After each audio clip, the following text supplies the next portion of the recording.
Cette émission vous est présentée par la Capitale Assurance Générale. Vos fabricants de quad Can-Am BRP, CF Moto, Honda et Yamaha. Et par la Fédération québécoise des clubs quad. Bonjour tout le monde, bienvenue à Histoire de Sentier. Cette semaine, je vous amène visiter le Salon national du quad. C'est ici qu'on va découvrir les nouveaux modèles 2014 de quad, la nouvelle technologie et les nouveaux gadgets. C'est comme un genre de Toys R Us pour les adultes. Ça va être malade. Venez-vous-en!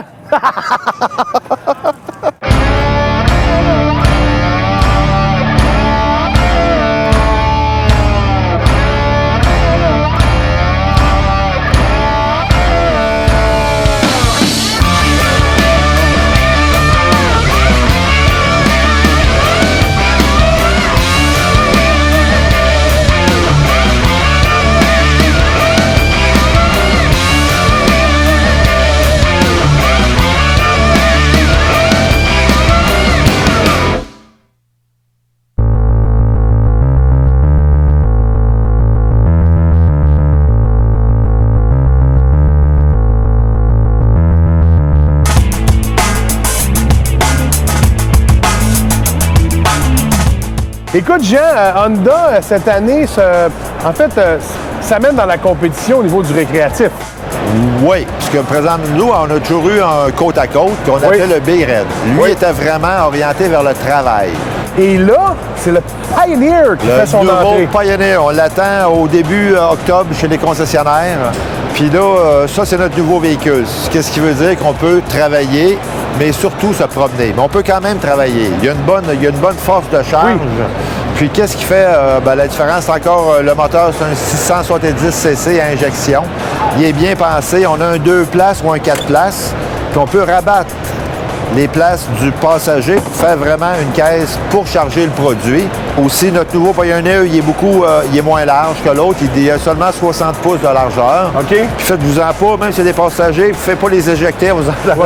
Si les passagers sont assis à l'arrière, la boîte ne peut pas ouvrir.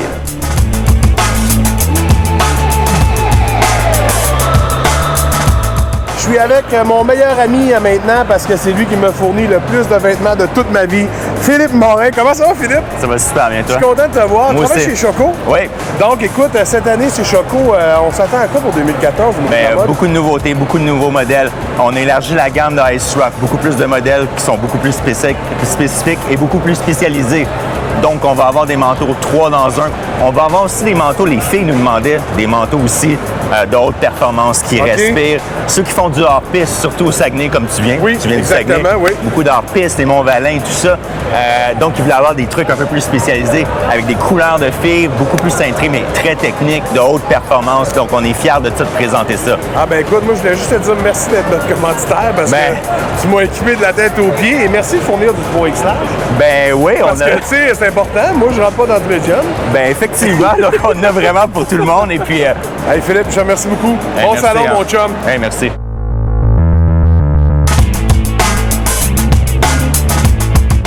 Une belle nouveauté chez Yamaha, c'est le Viking qui sort, qui est le côte-à-côte.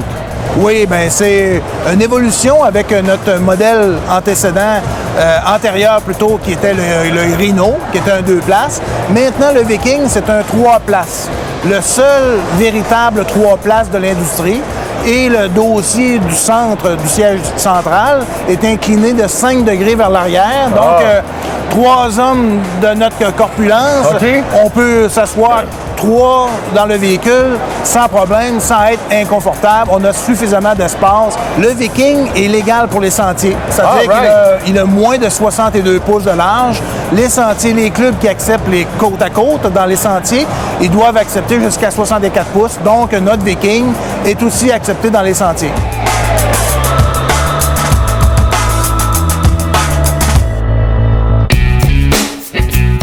Aujourd'hui, Danny, on parle du bruit. Oui, effectivement, le bruit, ça fait partie des problèmes que rencontre l'activité des véhicules hors route parce que Aujourd'hui, avec la cohabitation avec les citoyens, il faut éviter de faire du bruit lorsqu'on circule près des résidences. Il y a une limite de vitesse maintenant qui est 30 km/h quand on passe près des résidences.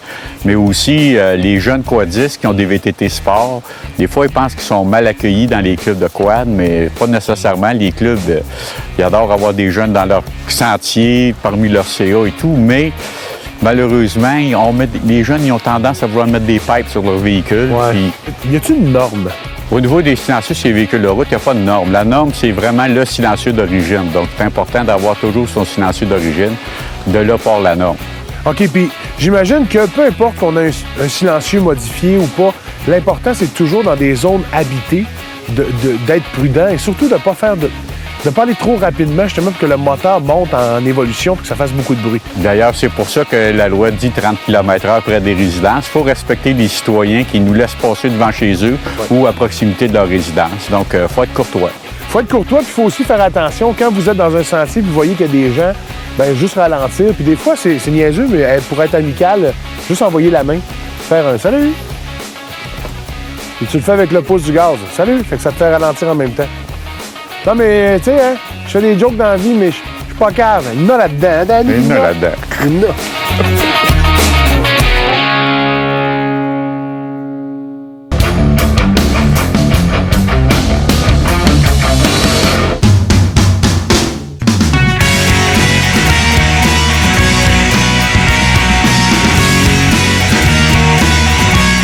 Cette année, la SQ vient au salon pour justement... Parce qu'il y a des quadistes qui ont des questions, que des fois, c'est pas clair comment ça fonctionne, le code de sécurité de routière des sentiers. Mais justement, vous êtes là pourquoi? Premièrement, on va parler beaucoup de l'application de la loi sur les véhicules en route qui s'applique aux véhicules en route, entre autres les VTT, les motoneiges, ainsi que les véhicules de type côte à côte et tout véhicule en route. On va parler beaucoup aussi de la loi sur les véhicules en route, ainsi que du code criminel. Et certains articles du Code de la route vont s'appliquer lorsque le sentier va traverser le chemin public. On va parler du Code de sécurité routière. Il y a certains articles qui vont s'appliquer, mais principalement la loi sur les véhicules en route, ainsi que le Code criminel. Et le Code criminel s'applique pas seulement sur les chemins publics, mais aussi dans les sentiers. Et partout où on peut circuler avec un véhicule en route, on doit être sensibilisé à la conduite capacité affaiblie, autant par l'alcool que par les drogues. Les conséquences sont les mêmes. Sont les mêmes. Donc, OK, fait que c'est ça qu'il faut être très prudent là-dedans. Mais de toute façon, quand on conduit, on ne consomme pas. Peu importe ce qu'on chauffe, il ne faut pas consommer, tu sais.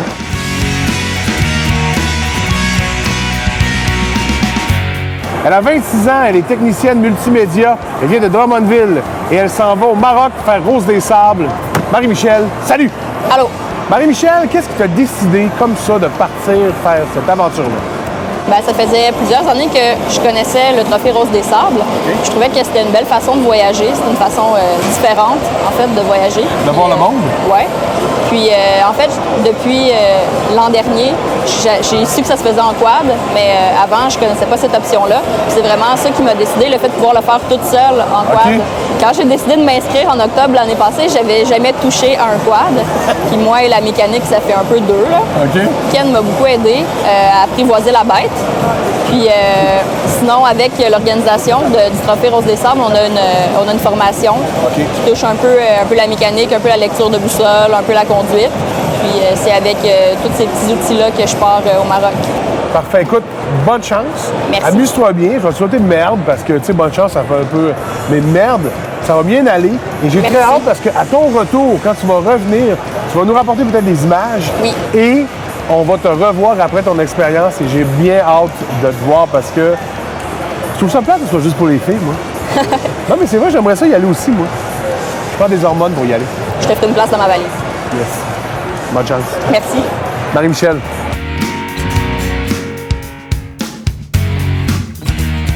Cette année, à quoi on s'attend de la part de Bombardier dans le VTT, dans le côte-à-côte? Cette année, c'est une grosse année dans le côte-à-côte chez nous. On a l'expansion de notre gamme de produits. On a lancé plusieurs véhicules, un véhicule 4 places. On a un véhicule de sentier, version un petit peu plus étroite pour le Québec, 60 pouces. On a amené des nouveaux modèles ici. On a le XMR qui est spécialisé pour la boue, un Maverick pas modifié par d'autres compagnies, vraiment fait de compagnies pour aller compétitionner dans les compétitions debout qui deviennent très populaires. On a des nouvelles colorations au niveau de 4 places Maverick XRS.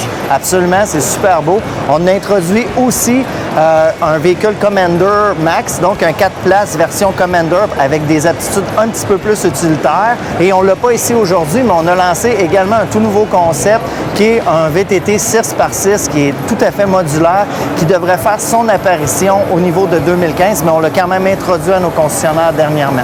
Guillaume, écoute, je suis très content de t'avoir rencontré parce que j'ai entendu que tu étais un pilote hors piste en skidoo vraiment extraordinaire et j'ai vraiment hâte que tu me donnes des leçons parce que moi, je veux apprendre à être un chauffeur de hors piste. On se prépare une clinique pour cet hiver. Si moi, je réussis à avoir un certain talent, je suis certain qu'on va passer une journée ensemble extraordinaire. Merci beaucoup, Guillaume. Bonne continuité.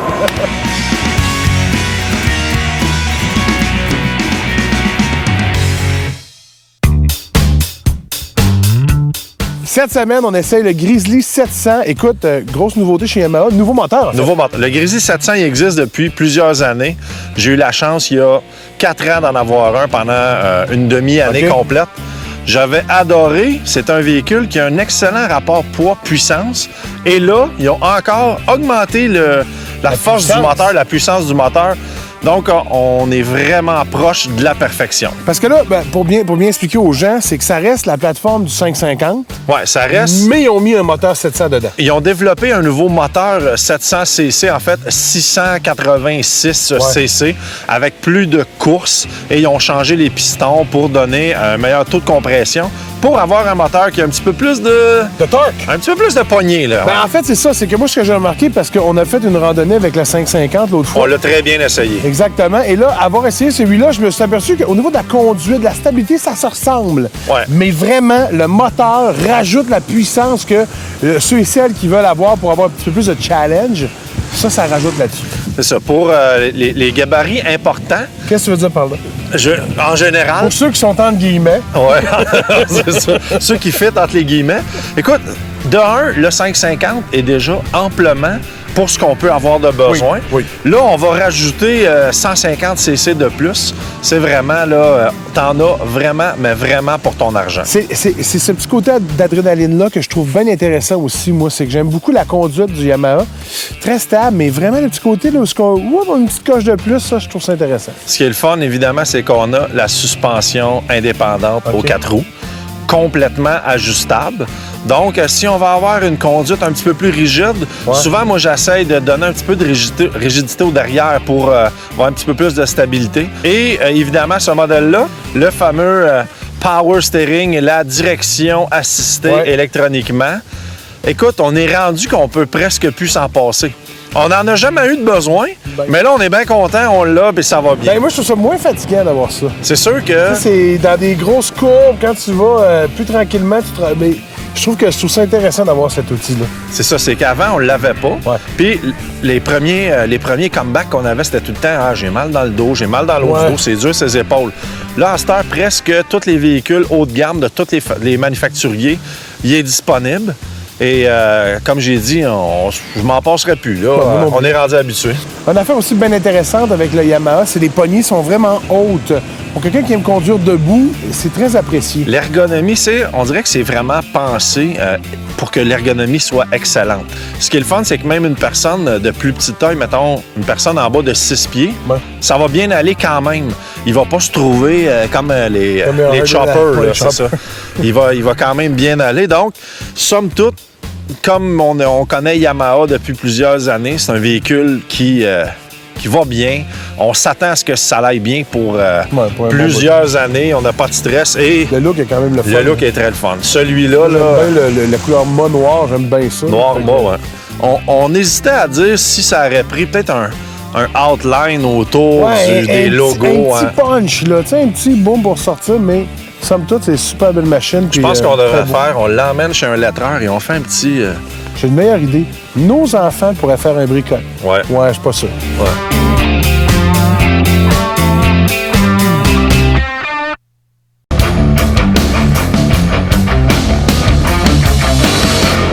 Salut tout le monde, bienvenue au Conseil du Pro. Si jamais vous êtes en forêt et que vous entendez « ouh, ouh, ouh », paniquez pas, c'est un hibou. Et si vous entendez « Hey, il reste-tu de la bière? » Paniquez pas, c'est un caméraman. Bonne randonnée! Aujourd'hui, dans notre chronique, on n'est pas sorti du bois. Ken, on va parler de préparation de randonnée, en fait. Ça a l'air un peu drôle de parler de préparation de randonnée parce que tout le monde le fait. Sauf qu'il y a peut-être des petites choses qu'on oublie qui sont assez importantes. Ouais. Souvent, on va entendre ça. Moi, il y a plusieurs de mes amis qui font du quad. Là, leurs blondes sont toujours inquiètes. Je sais pas s'il est rendu. Ouais. Il est arrivé quelque chose? Il m'a pas appelé. Donc, c'est important de donner notre itinéraire à nos proches. Bien, c'est ça. De même, on rassure tout le monde. Ouais. La femme, la blonde à la maison, tes parents sont contents. En plus, ils savent un peu. Puis s'il y a quelque chose, en cas extrême, ils vont appeler à l'hôtel. Puis là, ils appellent à l'hôtel, à pourvoirie, puis là, ils disent « Bon, ouais, ça fait 10 minutes qu'ils sont arrivés. Les gars, ils ont eu froid un peu. Ils sont juste assis au bord du feu. C'est sûr qu'il va t'appeler tantôt ma belle. » Ouais, OK, je Tu comprends? C'est la petite... Ben, en fait, c'est de se dire aussi de donner des nouvelles, dans le fond. Fait que quand on arrive à un endroit, de prendre le temps d'appeler, mettons, sa blonde, son chum ou son père, sa mère, n'importe qui. Là. Puis là, ben genre, vous lui dites « Bon, je suis arrivé, on est là pour la nuit, on part demain matin, puis on s'en va à notre place. » Ça, puis en même temps, garder tout le groupe au courant de où on se promène, mais surtout... Ça, on le dit toujours, à toutes les fois qu'il y a une intersection, qu'il y a une fourche, qu'il y a n'importe quoi, si vous n'êtes pas certain, t'attends toujours la personne d'en arrière de toi. Ouais. Fait que le premier qui arrive, il attend le deuxième, et ainsi de suite. L'autre arrête, l'autre s'en va, puis tout ça, tout. On le fait à chaque tournage, à chaque fois où on va, on le fait. Et si jamais on est perdu, ne pas prendre un guest en disant « Je vais aller à droite, le groupe est probablement là ». Si on ne sait pas trop où le groupe est allé, on arrête, on attend. Parce que d'habitude, c'est après 5 minutes qu'on sort, on fait « Hey, Phil n'est pas là! » On va retourner voir Yves. On va toujours... Moi, je retourne à la dernière place qu'on s'est vu. Ouais. Si je t'ai vu au petit pont là-bas, je le sais que tu as passé là. Toi, tu le sais que j'ai déjà été là. Donc, si tu t'es perdu, tu as pris à gauche ou à droite, retourne là, retourne à l'intersection. Arrange-toi pour faire ça clair que tu es là. Ouais. Le véhicule bien placé pour pas qu'on cherche. Ça vaut à peine des fois de mieux planifier, de se parler aussi, parler l'équipe au complet. Comment on fait ça? C'est drôle que tu me dises ça parce que, tu vois, moi, j'ai eu des expériences dans le passé avec des gens à qui je fais de la randonnée qui me disaient jamais où on allait, jamais ce qu'on faisait. Ah, excuse-moi, c'était toi. Je suis désolé, c'était Ken.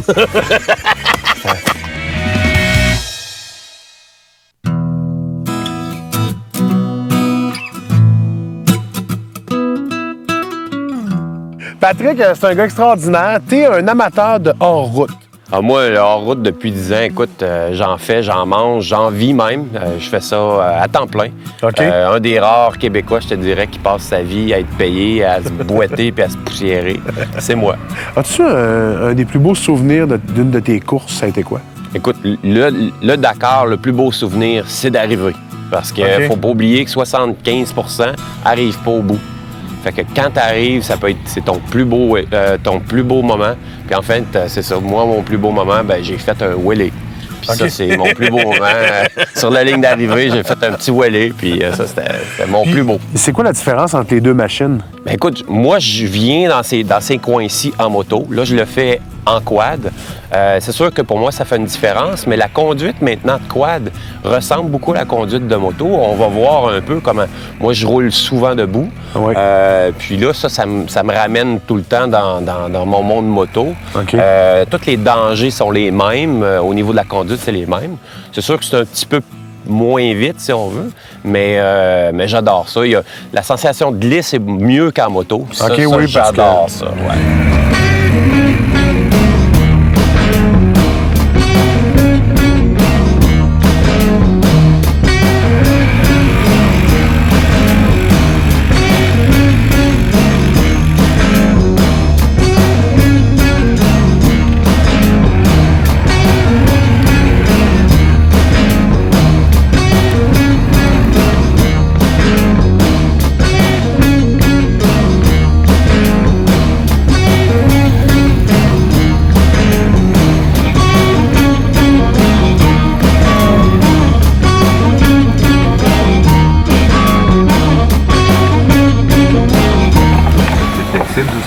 Non, mais visse-les pas, on va juste voir demain que ça a l'air. Faut faire un petit réajustement du pare-brise. On a reçu le sol sur le pare-brise, donc on réajuste. C'était un petit arrêt de... C'était prévu dans le scénario. Martin a écrit ça. On n'avait rien à faire un matin, fait qu'on s'est dit, bon, tout aussi bien de faire de l'action. Quand il est en avance. Fait que roule dans le bord de la trail, pogne du mou, puis plie le pare-brise. C'était ça l'idée. En fait, c'est que le caméraman était à gauche de la piste.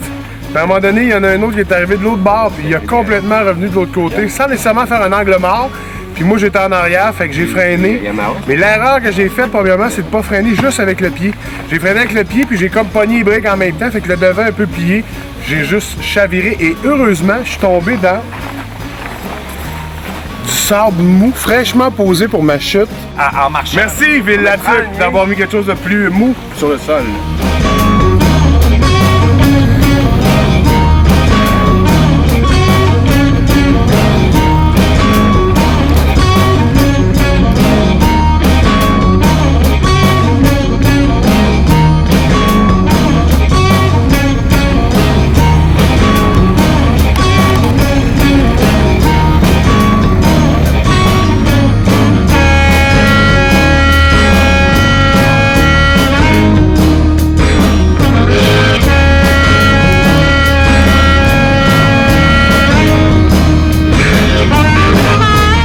C'est une place qui est belle, mais qui devrait pas, en fait. C'est tout le bois qui a brûlé. Mais quand on le regarde puis on se met une petite distance de tout ça, on se rend compte que c'est quand même joli. Puis de toute façon, la forêt, elle va survivre. Là, ça en a besoin. Mais quand même, c'était très près que Parent n'existe plus. Si le vent avait tourné un peu de bord, Fred m'expliquait que Parent, ça serait parti de la map. Là. Puis de pas beaucoup, le feu était à 4 km de Parent. Donc, c'est là où on réalise que ça en prend pas gros dans le bois là, pour tout faire. Mais en même temps, ça donne un paysage un peu lunaire. Là, fait que ça, c'est vraiment joli pour ça.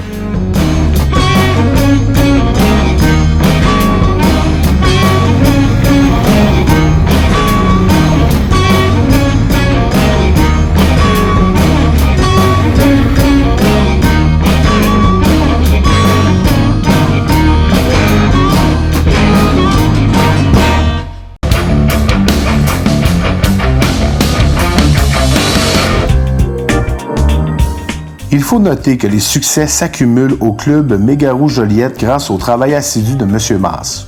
1001 projets animent cet homme au courage exemplaire, pour qui la sécurité demeure une priorité. Avec la détermination qu'on lui connaît, M. Maas atteindra sans contredit tous les objectifs qu'il poursuit. Merci. Participez au grand concours Plaisir sur neige et sur terre de la Capitale Assurance Générale et courez la chance d'être l'un des 4 gagnants d'une motoneige ou d'un quad. Les gagnants seront dévoilés à l'événement Plaisir sur neige et sur terre qui se déroulera le samedi 1er février 2014 à la ville de Saguenay. Venez y rencontrer notre animateur, Philippe Laprise. Pour plus d'informations et pour participer, visitez le rds.ca/HDS. C'est tout pour cette semaine, Histoire de sentier. J'espère que vous avez apprécié l'émission et votre visite surtout au Salon national du quad. Moi, j'ai adoré ça. J'ai fait plein de commissions. Bon, on sait que je te mets ça, Phil? Dans mon char. T'es stationné à l'autre bout. Hey, petit gars, t'as vu, là? Oui. Oublie pas ça. Tu m'aides même pas. Non, ouais, pousse, le gros! Ouais! Cette émission vous a été présentée par la Capitale Assurance Générale.